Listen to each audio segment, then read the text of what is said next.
frozen. I'm frozen. You're moving. Good evening, fight fans. Welcome to another great episode of Headkicks and Haymakers. I think we're good now. I'm your boy Bodkins, and of course, with me as always is Mr. Bobby Blunts. Bobby, we got a jam-packed show to get into tonight. We got packed MMA cards, two cards, really great cards going on. One PFL Friday night. Saturday, you have wake up and watch UFC Belgrade. But we got to go back to this past weekend, Bobby, and to UFC Abu Dhabi. And was my exact snores was my exact thought of that main event on Saturday afternoon. I think I told you I didn't watch it live. I was out floating on the river. Checked my bets to see if I had won any. Did, and then got home, watched the co-main. Was really excited about the co-main. Made it about halfway through the third round of the main, and I fell asleep and had to wake up the next morning to finish that bullshit. But big ANK wins. Fifth round, I guess I'd like to call it a stoppage, but I think it. Mark Goddard just did us all a favor. Was like, hey, I'm just going to get everybody out of here and stop this stupid shit that we're having to go through. Big ANK wins. Title shot next. Question mark. No. Remove the question mark. I'm not trying to pile on Goliath. I mean, in the end, he fought the fight he had to. I thought he might come out with maybe a little bit more urgency, knowing that it was an opponent on short notice. Like maybe he wanted to get him out of there quicker, but that was just pretty naive of me. He fought kind of the normal fight he fought.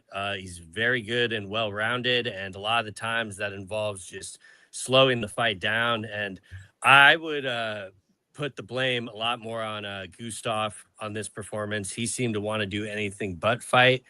Reminded me a lot of like Paulo Costa fighting Sean Strickland, which is why I find it comical that everyone's result of this, they want to see Paulo Costa versus Big ANK, because spoiler alert, you'll get the exact same thing that you got in the Strickland fight. But it did seem to be like a merciful stoppage, because he wasn't really taking any damage or anything. It just did seem like Goddard said, if you're not gonna fight back and you don't really seem to be trying, what's the point of having this continue? I mean, I think if we saw that in the first round, we might have called it a questionable stoppage. But after seeing about 23 minutes of that, I understand it. And, to Anglaev's credit, he was matched up with Khalil, who undoubtedly would have brought the fight to him and moved forward. So, I wasn't too shocked when I saw it kind of playing out that way. But with the card itself being a little bit meh, especially on the prelims, I could understand. It's pretty rare when they bring on Goliath to Abu Dhabi and they're literally booing through like 10 minutes of the fight. That was kind of rough, but he did what he needed to do to get it done. And as far as what's next, like, can we just run back what we were supposed to get last Saturday? I mean, that's the most intriguing fight to me. You want to do Ankalaev Roundtree? Yeah, like, that's what I wanted to watch. Not this bullshit. So, Yeah, I think Carlos Olberg, the champion, he said, like, just do a 4-man tournament pretty much, and he'll take on the winner. I think it was like Ankalaev and Costa and Roundtree and Yuri, like all four. Like you could do Costa and Yuri and then Ankalaev Roundtree. Respect to the champ, but that's the dumbest fucking idea I have ever heard in my life. Nobody is asking for that at 205. I'm sorry. And not only that, we do not need to give Yuri Prochazka another opportunity to fight for a title when he essentially had the belt won and decided to fuck around against a guy with a torn ACL. Like, Yuri needs to get at least one more. Granted, I understand that's what Olberg means with the tournament, But yeah, when I saw that, I was like, read the room, champ. Like nobody is asking for that. So yeah, let's throw that idea in the trash and just do what we were supposed to do on Saturday night and have Big ANK fight Roundtree and see where you're going from there. I don't think anyone is going to cry about this title not getting defended in the Big 26. As far as I'm concerned, I have no problem waiting until 2027. I'm fairly done with 205. Have Yeah, been I for a mean, I while. think yeah, I know. I agree. Like the division's not very good. It's very thin, and we might get a new player this weekend. You know, some foreshadowing here. We'll talk about later on. But you know, Big Ank. I was just thinking this. He reminds me of a guy that's fighting this weekend as well in Jan Blachowicz. Like they're not. Like they're just really good, but they're not like they're not super exciting. At least Blachowicz has the Polish power, like, and we've seen him knock people out. Where we really haven't quite seen that from Ankalaev necessarily so much. I'm in agreement. Like I think Roundtree would probably fit his style a little bit more. Somebody that's going to bring the fight to him and not just counter and run. That would be an interesting fight. I'm okay with doing that. I'm okay. Obviously, I don't really need to see Oberg. Like let him come back fully healthy. Like, do I want to see an interim? Absolutely not. Do I think they'll do an interim? Probably so, right? Like, but I don't know. Dana doesn't seem to be like, They don't care. yeah. Say, right? Like I don't. They're gonna treat that title like the fucking women's division and just keep it on ice. And not care. Yeah, you're probably right, Bobby. You know, I mean, it was what it was. You know, and Ank just didn't look. He's not. He's not an exciting fighter. He doesn't do anything for me. You know, he's just kind of a guy. He's a jag. Just another guy. And to be clear, my disdain with the 205 division has nothing to do with on Goliath. He's one of the ones that's actually good. I'm just so like tired of kind of the lack of movement. And obviously, Oberg being hurt kind of puts it in a stall motion.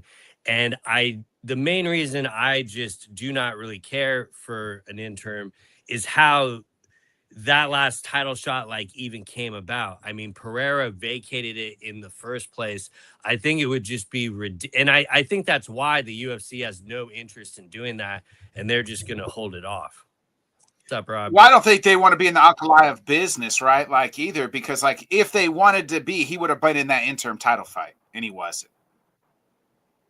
Like, he's the most recent champ outside of Alex Pereira, right? So yes and no. Like I wouldn't necessarily say that they don't want to be in the Ankalaev business, but like to your point, it's not like you know, they're in really a hurry to do anything. They're just kind of gonna let everything play out and go from there. And you know, they have another card in October. Like, do they possibly try to just rebook Khalil and Roundtree or Khalil Roundtree, Khalil on Goliath there, and you figure that's like October, and then you just plan for early January or February. But what you hit on, I'm in total agreement. Like, I do not want to see a Jamal Hill situation where he tries to come back quicker than he should. He should take the time. And granted, on the positive note of all this, the science is definitely improving with this injury by the day. So, like I saw Malik Neighbors cutting today in training camp. Granted, it sounds like I'm just probably fiending for football, but I don't think we should like be just writing Oberg off that he can't return in like early 27. Yeah, Rob, I would agree that most of the 205, I wouldn't say the current state of the UFC. We're going to talk about a division here that is the complete opposite of 205. But just real quick to touch on the 205, like, Bobby, like, listen to these outside of like the four, you could say five names, really, right? Like the champ, Magomed, Yuri. They have somehow Alex Pereira is still fucking in these rankings. I don't fuck. Is that the fucking media rank? I'm guess the meta rank. I don't. Here's the meta rankings. I don't fucking know what I'm looking at. I don't know which one's which. But these got Alex Pereira somehow still ranked as a fucking light heavyweight. Well, he's not a light heavyweight. Jamal Hill still somehow is ranked still in this, and he probably is going to have to cut to 265. So he's not longer like 205er. You have Rakic, who's fighting this weekend at heavyweight, and you have like Alonzo Metafield, and then you have Navajo Sterling. Like this division, I mean, we talk about the heavyweight division, but this division's just as bad. I would say it's worse. Like it's just as bad. Yeah, and like to be clear, when Olberg gets back on track, I would be kind of interested to see how much of a reign he can get at. I did want to give him credit for having a torn ACL and literally calling out on Goliath. So I mean, he's already asking for the top and probably the best guy in the division. So once he gets healthy again, I'm quite interested to see him defend the title. I just don't need a round robin tournament of another title we don't need, or like, just do on Goliath. I think he was saying like, hey, while I'm healthy, figure out who's the number one contender and fight these 4 guys, and then they can fight each other, and then I'll fight the winner kind of thing. Yeah, and the elephant in the room, the elephant in the room with that idea too is Paulo Costa's contract situation, because they offered him on Goliath here. He literally could have gotten out of his contract. Granted, he did not. I understand that to a degree, but I do think if the priority for Paulo was to get out of his UFC contract, he is going to regret that move and turn it down, because from where I stand, I'd be surprised if they offer him another fight by the end of the year. They offered him, that one, he declined it, and I think the UFC wants to obviously re-sign him, and they're always going to stall it when it's on that final fight, unless it's going to be a short notice thing. Yeah, and they tried to make it a short notice. He said no. So we'll see what happens there. Real quick, if that fight happened, okay, Paulo looked exactly like Gustakov. Are you telling me that Paulo Costa is actually affecting a payday from Netflix? Like, I would think that's an insane statement. I do not think the risk reward of, you get this loss in your record. So like maybe he is trying to stay with the UFC, because like a win would be that much more important in those negotiations. But I don't know. The whole thing is just bizarre to me. Sorry to go off on another tangent, but. Well, it's all good. Let's move into a division that is one of the deepest and arguably maybe the best division. That's the flyweight division. We got another contender Saturday, and I thought was the star of the show Saturday, and that was Razaman Tamirov. I mean, he flatlined Steve Erceg, went face down, and I mean, what some power! This something we see some knockouts obviously in the flyweight division, but nothing quite like that. And this guy's going to be a real player here at flyweight. He beat Charles Johnson, and now has beat Steve Erceg. Your thoughts here? And this is a division like we talk about it almost every week, how good the flyweights are. And man, this is a division like they got the young champ. You have a guy that's going to be coming back who arguably could be the second greatest flyweight of all time. That doesn't include Horiguchi. That doesn't include Brandon Royval, who might be the most exciting fighter like in this division. That doesn't include Manel Kape, who might be the most powerful guy in this division. Like it's man, and here Tamirov is coming in to make a name for himself. Yeah, I mean, flyweight has been where it's at. I mean, if you watch this show, we've been touting that forever. And yeah, Tamirov is another one of these killers that came over from Ryzen, and same fighting style over there that is here. Like, the height could be daunting, but you just see the power in his hands. I thought Erceg should have tried to slow the fight down and did a little bit of grappling, but he really, once he took those shots, right when he was getting touched up, I was like concerned because you definitely saw those shots affecting him early when he was connecting. And I mean, flyweight is just the king's riches of enjoyable fights that, you know, it like that fight and the Chonko fight saved this card so much. Like especially the main card. And yeah, I'm kind of you told me after the fight concluded, a Royval matchup. I love that idea. Like that, you know, feel kind of bad for I do. giving Royval another killer, but you know, he deals with them pretty decently a lot of the time. So I don't think it'd really be overmatching him. But I say this all the time, more than Him and the Pyro would be greatest. a good one too.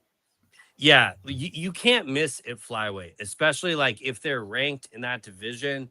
It's Hmm. you know, I hope we get something booked sooner rather than later with him. And you know, Urseg is probably going to drop out of the rankings, but it's a very deep division, and there's still a handful of fights that you know, I rate Tamirov very highly. So I don't think this is the end for Steve Urseg by any means.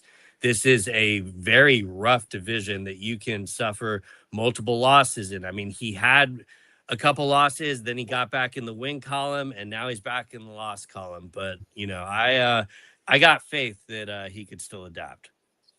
Yeah, Ursay is out of the rankings, or at least the meta rankings. Listen, here's the top 10, just like the top 10 of the flyweight division. I was just looking at it.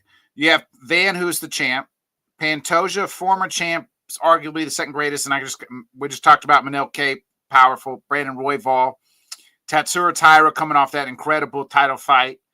Loner Kavanaugh is 6, is coming off the loss. Tamirov is now up at 7.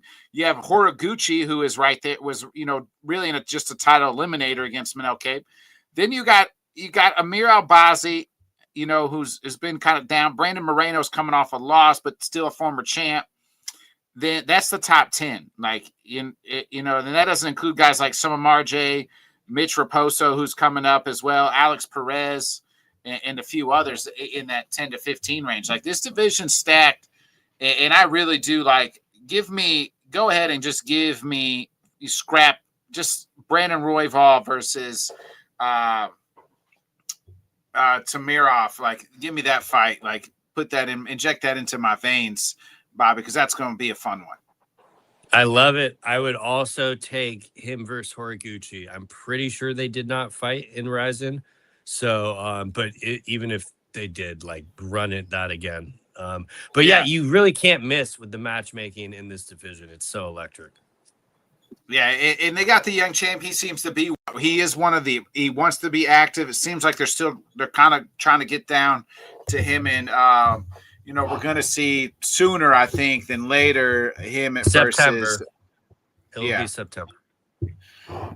So, but yeah, I'm with you. Real quick, also on that card, Chonko gets the nice win. Magomed, I don't even know how to say his last name, Zankayev, John Pork, as I like to say, gets a unanimous decision win against a guy that was 10-0 going into. It's not like he was just taking up a scrub, but he kind of did what he had to do. Yeah, I love the Muay Thai style, him just throwing those elbows in close quarters.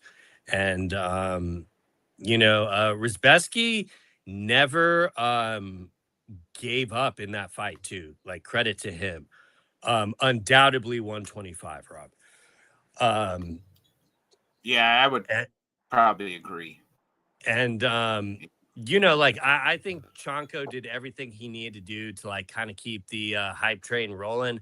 I hope that we get him booked sooner rather than later. I mean, I did say there's an Abu Dhabi card in October, so maybe they are just kind of circling that. But assuming he can come to the States, I would love to see him on a Vegas card or something too. I'd be real kind of curious, like what the American fan reception would be for him. And, he is in a fun division as well. Like, I didn't mean to diminish 125 by or 155 by putting flyweight ahead of it. So I mean, there are plenty of decent names you could give him. I mean, yeah, hell, if we want to like get real fun, like match him up with like Luke Riley or something, you know? Yeah, I mean Drew Dober or Jalen Turner. Yeah, Turner would be fun. I saw some people calling for Bobby Green. I don't hate that either.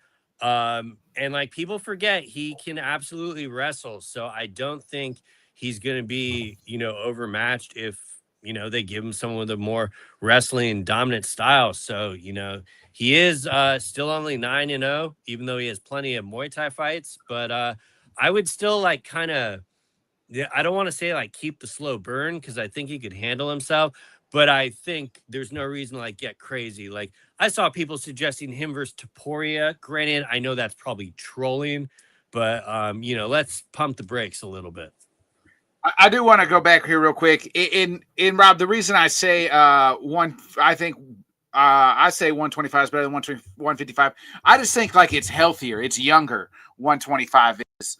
To where 155, you still have Gaethje at the top as an elder statesman, been there. Charles Oliveira, Max Holloway, like Renato Moicano at 7, like those guys are still in the top 10, and they're a little bit older. So I like the 125 as far as the youth, and that's why I think it's a little bit better right now, and it's a little bit more active because of that. Because Gaethje, I mean, he fought twice this year, but only typically fights once or twice a year. Max is probably done for the year. So like we haven't even seen freaking Arman Sarukian all year. So I mean, allegedly it's being reported to him and Charles is the rematch is on. So we'll see what happens there. It's kind of after you get down the 10 though that you get some of the little bit of younger guys. You do have Quillen Salkid at 9, but Benoit Saint D just did not look good, obviously, in his last fight.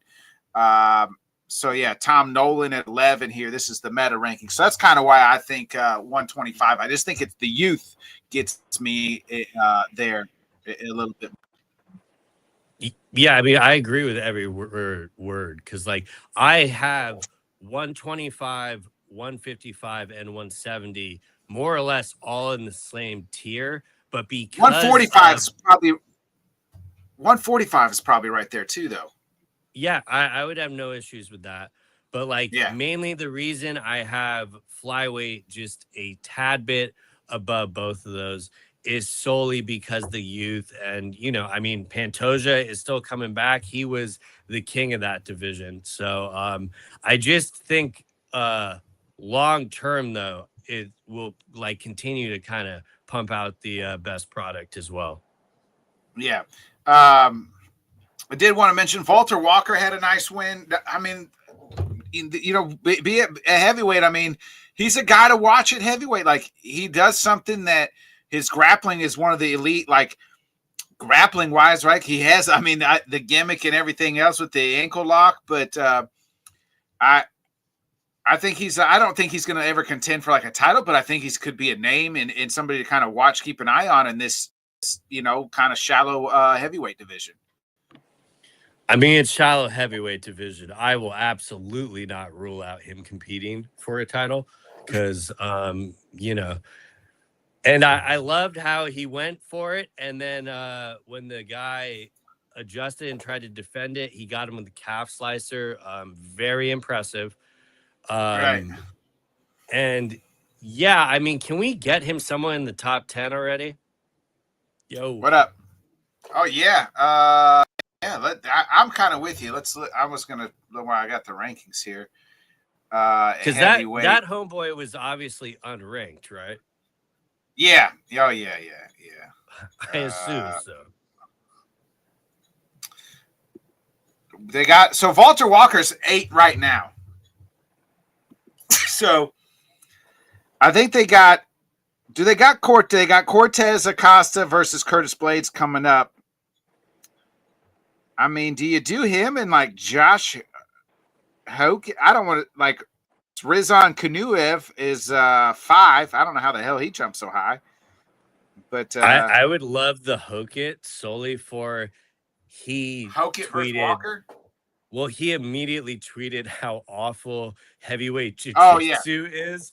So, yeah, you know, if there's one person I have faith surviving more than a round, it would undoubtedly be Josh Hokett. I think he would, be able to shut that down. But I'm not really trying to diminish what Walker has done on this point. He reminds me of like a clean Paulo Harris because he actually lets go when the opponent taps, and it's coming, and people just can't stop it.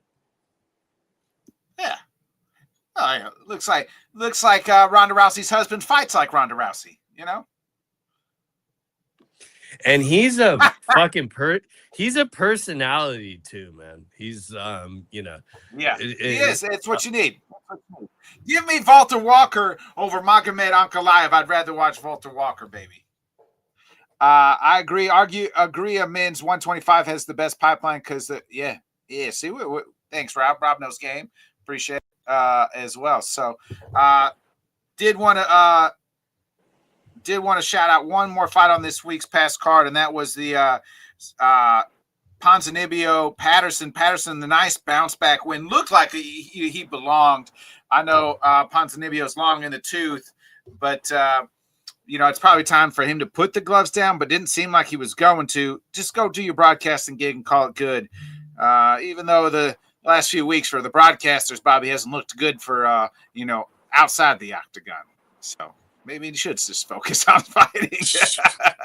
I was wondering where that pull came from. I'm like, oh, yeah, fuck, I forgot.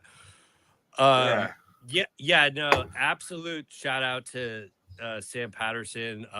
I love this matchmaking a lot more than the MVP fight. I still don't really understand that, other than the UFC trying to, sneak a win by on MVP's name or something. But this seemed kind of a lot more like where he should be matched at this point, and put a stamp on it. Probably the best finish on the card aside from the co-main event.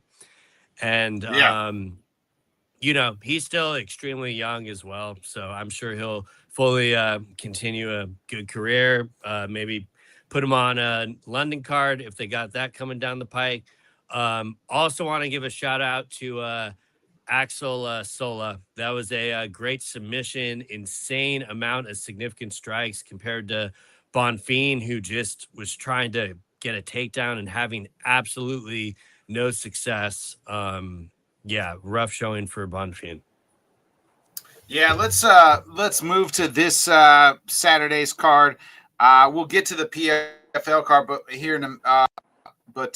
we'll stay with one organization, and we'll go to UFC of Belgrade. It is none other headlined by Euros Medic versus D-Rod, Bobby. D-Rod, coming out of Tijuana prison and taking his first fight against Euros Medic. Medic, the home dog, the hometown hero.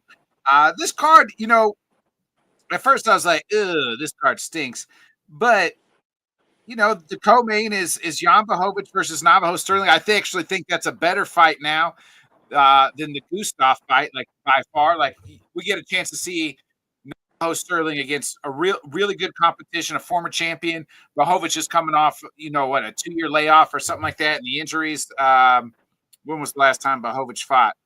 You have Rakic also making his heavyweight debut. So December 6th was the last time of 25. So I guess not a full year. I was thinking he had a longer break, but for Blachowicz. But then you got Rakic versus Marcin Taipiria. That's not too bad. Other than that, those top three and then it kind of ends out pretty much after that. And they got Rebecca all the way down on the prelims too, which I was kind of thrown off at first, but at the same time, the UFC brought in a lot of local talent for this card. There's also an octagon card on the same day, I believe. So I think there'll be a good I'm happy the people of Serbia finally got a UFC card. I know it means a lot to them. I know there is quite a passionate fan base there. I see it all the time in those octagon shows. So, I'm sure they'll enjoy it with the local talent that they put on it and stuff. It should be some good crowd scenarios, and who knows, it might be a mainstay depending on how that goes. Yeah, you have Oban Elliott versus Michael Oliveira too. Oliveira coming in, he's 9-0. So I mean, there is a decent, but let's kind of look at these top three fights. So we'll just the main event, Euros Medic. I mean, I don't understand this booking here.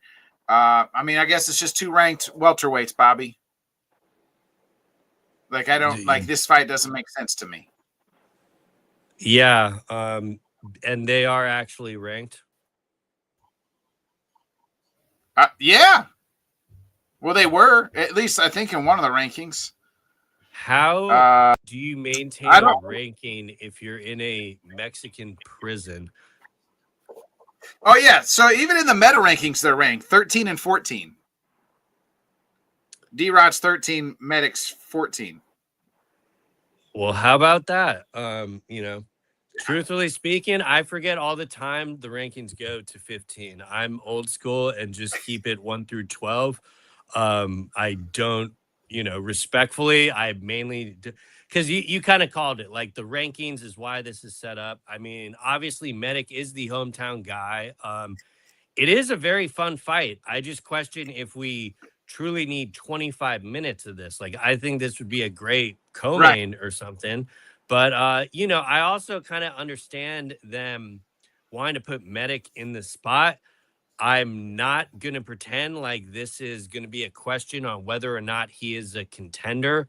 Like, respectfully, I think we're just a little farther away from that than, you know, I don't know if it's just people trying to hype up the card or what, but it should be a fun fight regardless. There's people saying he's a title contender.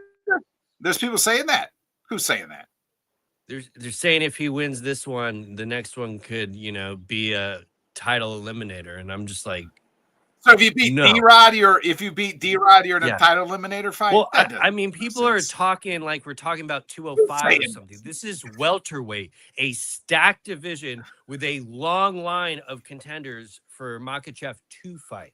So yeah, Medic. But at the same time, like, he has had multiple victories where he just does not get out of the first round. He blitzes his opponent early, and a lot of the times it ends up working out. So he definitely deserves the spot. You know, and I do gotta, I guess, give them credit for booking the local guy. And I do like them giving D-Rod kind of the main event shine with him being away so long. I gotta imagine that's a little bit more of a bump compared to if this was just a 3-round, you know, curtain jerker fight. So, you know, I'm not mad at it. I'm personally a lot more intrigued by the co-main. I agree with you that that's much better matchmaking than having the rematch of the Gustav draw. So, you know, I'm sure this will be a more than enjoyable card.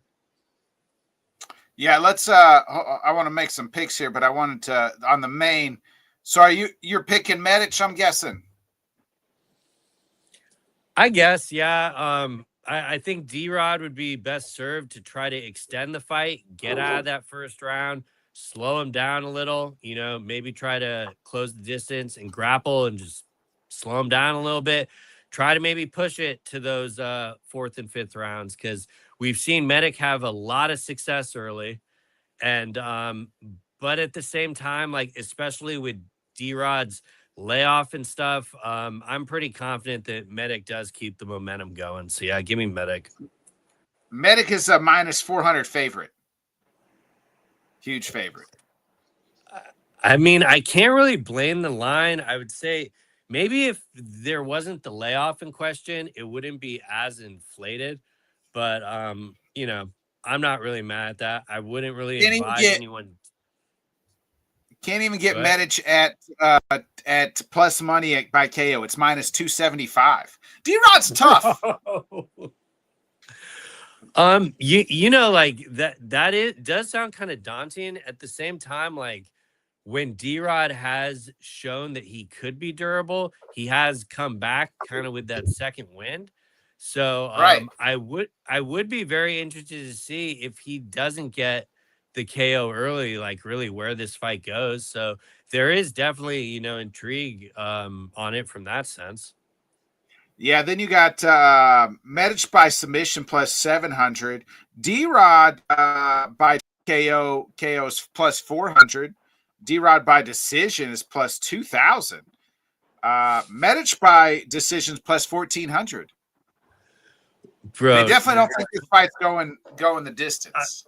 And I kind of understand that because they are two heavy hitters, but like if you're really trying to live a little, plus 2,000 sounds ridiculous considering like if he survives the fight, I understand like why they don't think it will go to decision, but at plus 2,000, like what's a little tendy? I might sprinkle a little on Medic by decision. Yeah, and that's it's inflated as well, right? Yeah, that's what would I just say? 1,400. I mean, that's a big number as well, but at the same time, I understand why those are so inflated. You know, I would assume the over under doesn't even have the championship rounds in it. It's probably like 2.5. Well, I don't see the over under on MGM, but they do have fight will go the distance. Yes, plus 800. No, minus 2,500. Yeah. I mean, you got to think too with the crowd, like he'll be pretty jazzed up and wanting to put on. But yeah, I don't know if D-Rod can weather that storm. You might be counting a few doll hairs there. Yeah, I might put a little on Medic by. I'm also gonna go Medic. I actually think Medic probably by decision. I think D-Rod's tough, but I think if Medic doesn't get him out of the first, eventually he can. D-Rod will probably wither away, and he can. Neither one of these guys. It's interesting because neither one of these guys ever go 5 rounds. Like we've never seen them go 5 rounds. Yeah, more why I find it bizarre that this is the main event because like it's not like we're gonna need the championship rounds, but you know if you want to hedge, you could be like, well, I'll bet it at plus 800 decision. Don't have to worry about the winner, and worst case scenario, I'm out $20 and we get a good finish. So, you know, at plus 800, I feel like you could do worse. Like there were sucker light your bets on fire than that, even though I probably don't think it goes to the judges' scorecards. You mentioned this co-main, and I said I think it's better than what it was supposed to be. Like I'm more intrigued by Navajo Sterling. Jan Blachowicz is a guy who's been there. He's obviously been the champion.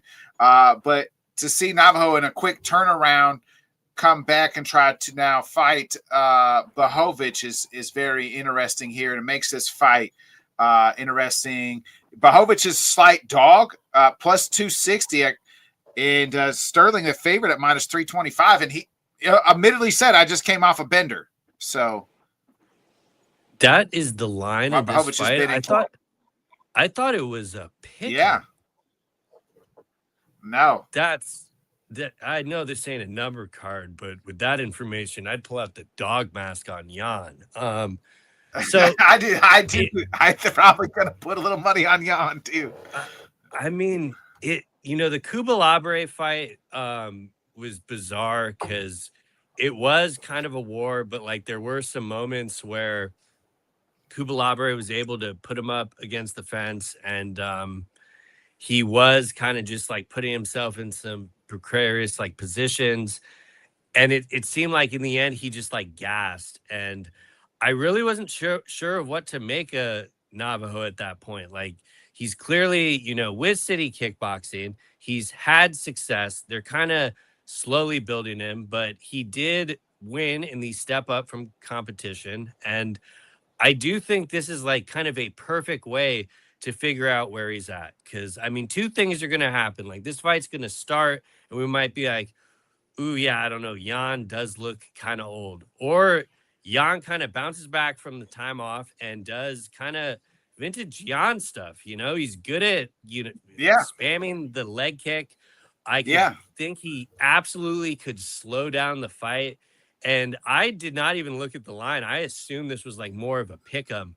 And we've seen him wrestle, right? Like when he fought Izzy for the title in the title match, like he just kind of ended up just beast mode and Izzy, like, getting top control. So this is a tough jump for Navajo on short notice. Yeah, he didn't mention if he was in camp for something else or because short notice. It was a short notice. He literally was. I saw in an interview just said, "Oh man, I took this fight and I was on a bender. Just got off a bender." Like, yeah, I don't know why he's admitting that in an interview. Maybe he's just an honest guy. I don't know. But yeah, I mean, Jan has that Polish power, man. So I mean, I find that line kind of crazy. Jan by KOs plus 800. I'm kind of like, undoubtedly, I think Sterling more than likely can figure out ways to win this, but I'm like with my unanswered questions with him only being 10-0. I am kind of feeling the crafty vet win here. Like this is only a 3-round fight. Yeah. So, I absolutely think that number's live. Sterling by decision is minus 105. So clearly they think that's what's going to happen here. Jan by KOs plus 800. Jan by decision plus 475. Yeah, I mean, I wonder if the line is infected by the injury, him having to pull out of his last fight and that type of stuff. But especially with it being on short notice, you think it would be a little closer. But I don't know. Maybe they're just, accounting for the age and figuring because we very well could see that. It's like, okay, he's 43, right? Yeah, like 43 years old. Yeah. Yeah, he's 43 and he hasn't fought in a cool minute. So I guess the line isn't as juicy as I was making it out to be, but I think there is still a lot of value. I mean, he fought in December. He fought in December, so that wasn't that long ago. Mm-hmm. So he is 43. Navajo's 28. So. Yeah, I don't know. I think I'm picking Jan. I will say for the division, though, Navajo needs to win. Oh, unquestionably. Like this is coming from the guy that was just bashing the 205 division. Like and that's like why I really should be picking Sterling. Like I should be giving him the support. But I'm picking Blachowicz, baby. Polish power. Yeah, I'm there too. It's just such a toss up for me. I hope I'm dead wrong though, and the young buck can kind of keep moving because I mean from here on out it's going to be some interesting matchups if he is able to get by him. Say what you will about the division, but he could be. It is kind of weird with Olberg being the champion too. It's like, what do we really do with him if he does make that climb? Right? Yeah, they're teammates. Yeah, that'd be interesting. Blachowicz too. I think if he loses, he probably puts the gloves down.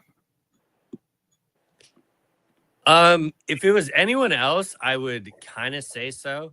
And the more and more I think about it, like with what you were saying last week with the Usman, I really have no problem with saying it's time. And especially when we're seeing this shit with Anthony Smith, like maybe the prolonged career isn't the best thing. So right. But that I say it all the time when you ask me this, like that's their decision, so we'll just see when it happens. But it would not shock me because I'm assuming it would be kind of a bad loss if he does lose. Yeah, let's just real quick on this third fight here. You got Rakic making his heavyweight debut against Marcin Tybura. Rakic is the favorite here, making his heavyweight debut at minus 350. So very interesting here. Rakic by KO is plus 125. Rakic by decision plus 175. Tybura by decision plus 600.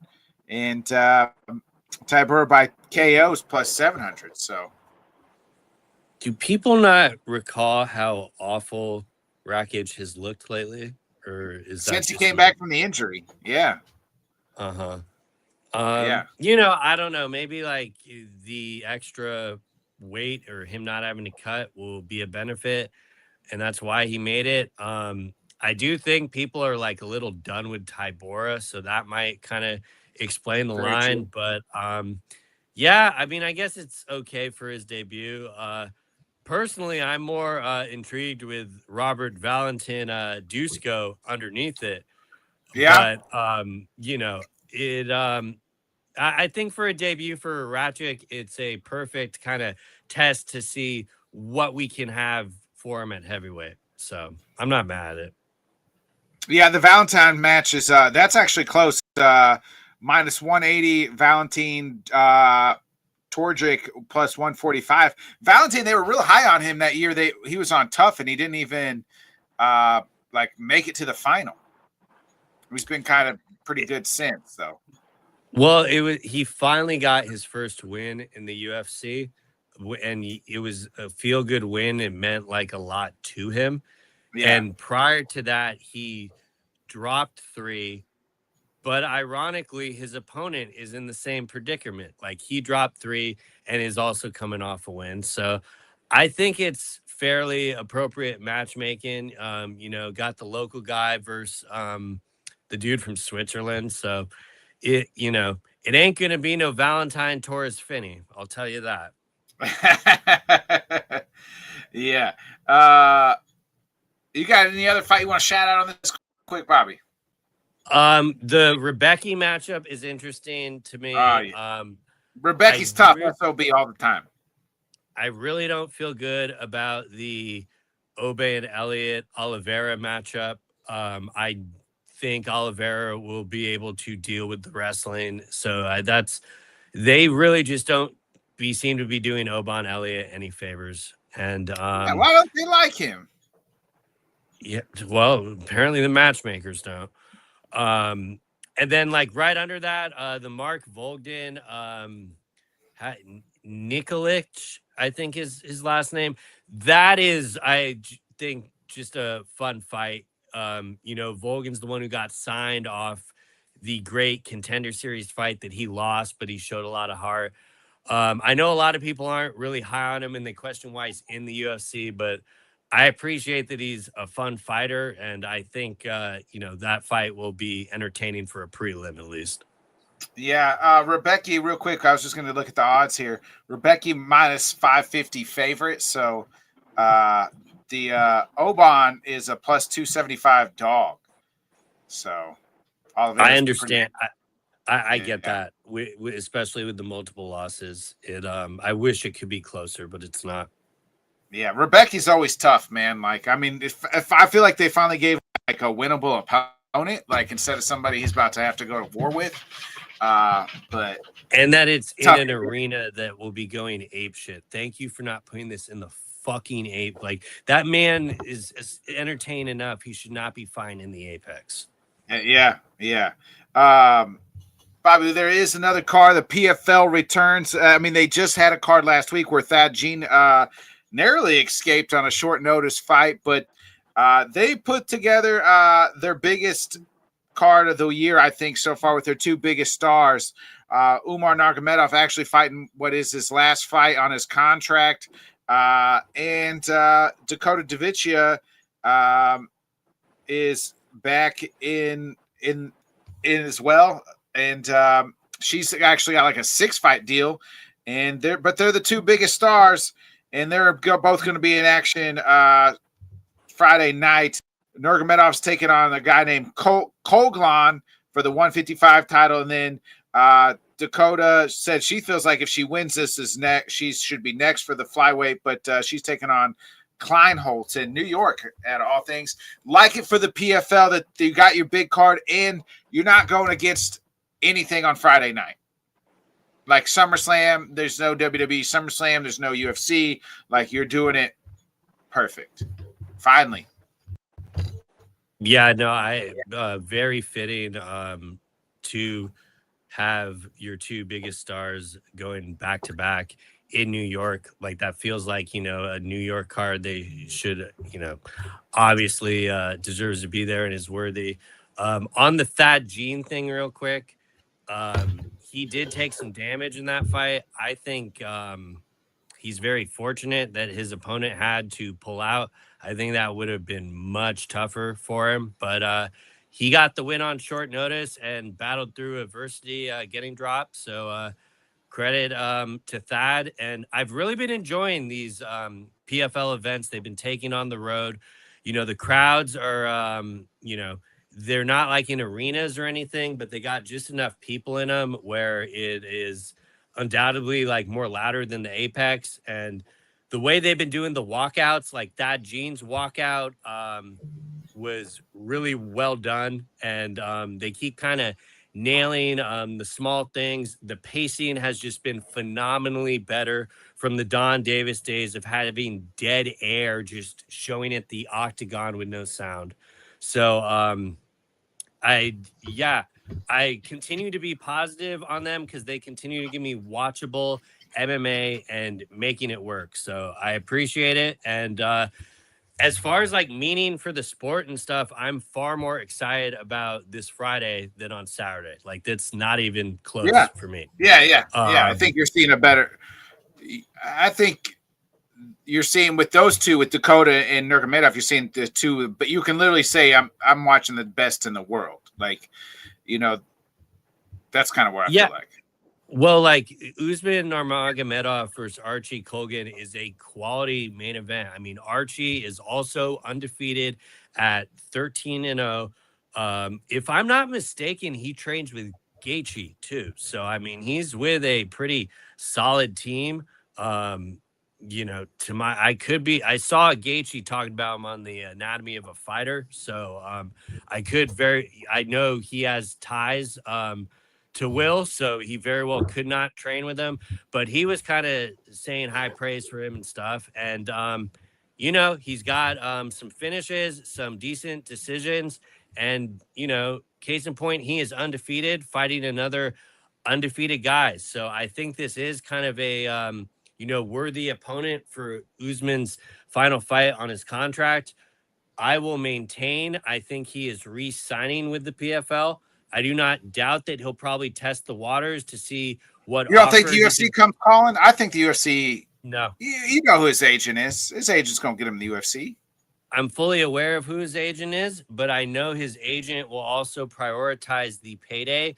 And I do not think for a second that the UFC will offer him anything close to what the PFL is willing to offer. Now, maybe the PFL is just willing to let him walk, so it'll be easier for the UFC to bring him over. But it would not shock me at all if he re-signs a just kind of smaller deal with the PFL, like maybe get another 2-fight deal, or hell, maybe if they want to bring him back enough, they'll maybe offer him just a 1-fight deal. Right. I don't think they would not get creative. And yeah, obviously with Ali being his manager, there is a chance that he could end up in the UFC, but it would not shock me if with that in his last name. I think with that in his last name, that's like I think he's not going to get like a 10-10 deal. Like he'll get a little extra bump. Like they're gonna that type of thing. Another positive in that category would be they did finally come correct with Saladin Parnasse, who they lowballed in the past, but I would have to figure at minimum he's asking for more than what Parnasse is getting. But, Parnasse also has an elite team as well. So, I mean, they probably were able to get a higher payday. So I won't rule it out. But I'm not really going into this thinking this is Usman's last fight in the PFL is mainly why I'm bringing that up. I got you. Yeah, you think he wins, though? I think he wins. Yeah, I do think Archie is game, but I do think Usman will end up walking away with the victory here. But we have seen in the Paul Hughes fights, like Usman get put in some bad positions and stuff. Right. And I'm not in any way counting Archie out on this. You don't have the line on this, do you? No, I don't. I was pulling up I was looking at the card at the PFL website, but I don't see the lines. I know Dakota is a huge favorite, but I do question. I would assume Umar would be like a plus 350 plus, if not higher. But it's not like they're giving him some guy that's like 22 and 16 and is 38 years old or anything. Yeah. So I do think they're setting him up with probably the best guy to try to take the belt off him. Yeah. I think he pulls it out, and maybe he takes the show up like WCW back in the day, show up to the UFC with the PFL belts, so that would be hilarious. Yeah. But I don't think Dakota will handle. But it's a decent card. I definitely tune in. I'm gonna definitely try to tune into those first two fights. Bobby, I do want to move to the boxing world real quick. It's Friday. Tyson Fury wins. I get against a guy that would look like he was in worse shape than me. And Anthony Joshua gets knocked down 3 times. I guess there's no 3-down knockdown rule in the first round, but he does come back and gets the victory in the second. Tyson seems like I think he's playing coy about this fight. But did this spark any of your interest to see this fight? The little interest I had went out the window Saturday night. What an absolute shit show. I wasn't sure if he got dropped 3 times. I thought he got dropped twice in the first round and then kind of bounced back. But I mean, the Fury fight is a waste of time. I literally couldn't watch it because Netflix has the rights to it. I don't think I would have watched it. And yeah, I don't know. Like I'm not trying to diminish AJ coming back from what he went through. I understand that's a big deal, but with them trying to like parlay that into like, how could you not root for this guy? Like, this fight needs to happen. Like, I thought him in the post-fight interview saying, "Oh, is Tyson Fury here?" It's like, no, he has better things to do. And granted, I understand this means more to people in the UK than for me. I'm not really the target audience, but this fight just falls under a fight we should have seen 5 years ago. It reminds me. It reminds me of Pacquiao Mayweather, right? Like when we finally got that fight, I was like, well, this should be the third fight. Like when we had the original fight, I'm like, this should have been the third fight, like in my mind. And that's kind of how I feel if this fight does get made. It seems like Turkey's trying to get it made. I will say the same thing. This probably should have been their third fight. Like it should be 1-1, and we should be watching their third and final, the trilogy right now. Instead, they fumbled the bag. And you mentioned, talking about Anthony Joshua, like he hasn't fought anybody in a long time. Like he fought Francis in 30 seconds, and then he, fought Jake Paul. Like it's not like he's fighting anybody with like, I don't want to say no skill, but like not elite guys, And it's, I don't know. I'm not trying to like be naive enough to say that they're not going to do it. It will be on Netflix. It's going to be promoted and have like a big fight feel. But your main question of what my appetite is for this, I'm full, and I am not, I have no interest in nibbling on this bullshit. I'm sure I'll watch it when it happens, but my intrigue for it is lower than it's ever been. And I did not think that was possible. Like going into Saturday, I found it so dumb that they were both fighting on the same weekend and they just couldn't fight each other. Like I understand that Fury's doing the thing with Netflix. And like, that's the whole reason that fight was being had.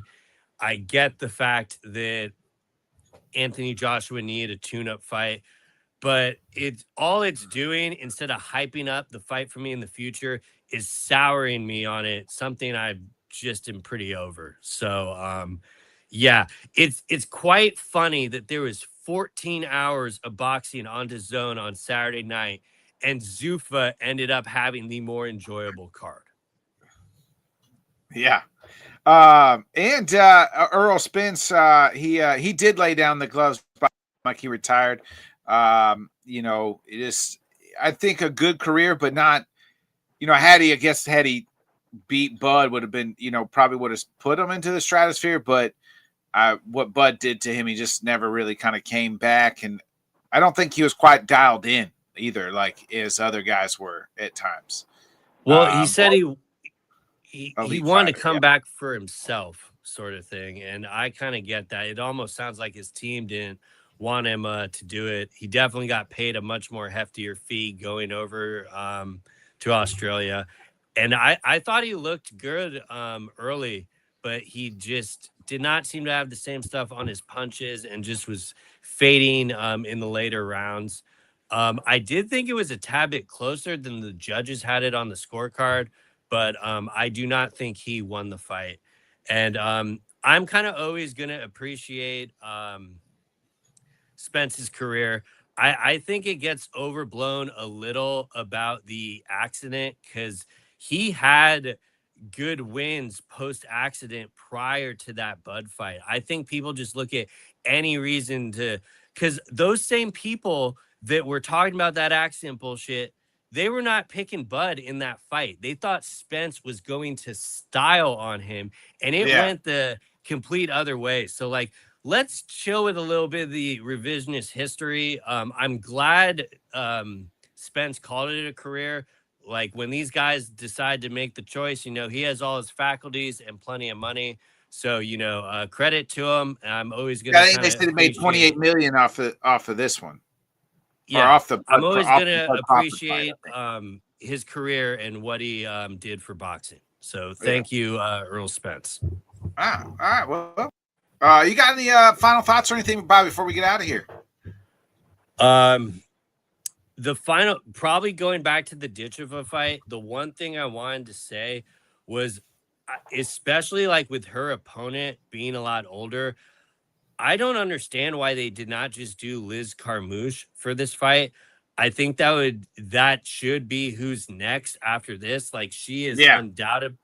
And it has definitely taken them a while to, I don't know why they already haven't put in the title on Dakota. I mean, granted, she got injured. She had to pull out of a fight. So maybe she's just, you know, trying to get right, make sure, you know, I think it was a hand injury that she originally pulled out. I might be off on that. No, I think you're right. You know, I'm excited to see her, but I really wish they would just book the Carmouche fight. I think that is going to answer a lot more of questions, but, you know, she's 15-0. So I'm excited for it. And then going back to the Zuffa, it was pretty bizarre that they had Nico Walsh on the broadcast. That was like probably one of the more wild moments of the night. It wasn't shocking when I saw it. It seemed kind of completely out of the Nick Khan handbook to just kind of put him up there. And I see a lot of people killing Nico for why he's doing it. I do believe his actions are more genuine.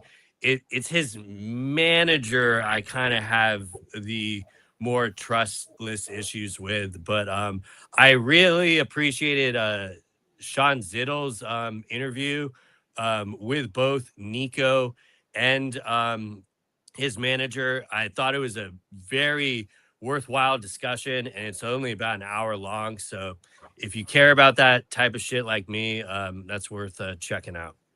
Yeah, I want to shout out my guy Ray Sweet Baby Hayes. Got his big first LFA win in knockout in the first round. Had buddy first almost had him in a fucking sick ass fucking submission, and guy gets out of it, and then Ray hits him with a body shot that buckles old boy, and first round knockout. So the first fight in the LFA was on the main card. So shout out to my guy Ray Sweet Baby Hayes with the big victory. Yeah, keep it moving. I mean, Contender's the next call once you're in the LFA. So wishing nothing but the best for him. Yeah, biggest fight of his life and gets the dub. All right, folks. We will be back next week. And we will be talking about all the results from the past weekend, plus another back at the glorious Apex next weekend, Bobby, for Gamrot versus Salkill. Great fight, shitty location, just like we like it. Criminal in the Apex, but high quality main event. We finally get to answer some questions about Salkill. Can't wait. Yeah. We can't wait to talk about it next week. Be a friend, tell a friend, folks. Like, subscribe, share. We'll see you next Wednesday, 8 o'clock Central, 9 Eastern. See you, baby. Watch the fights. Enjoy the weekend. Watch PFL on Friday. Thanks so much for joining us, and until next time, let's talk sport, friends. Thanks for watching.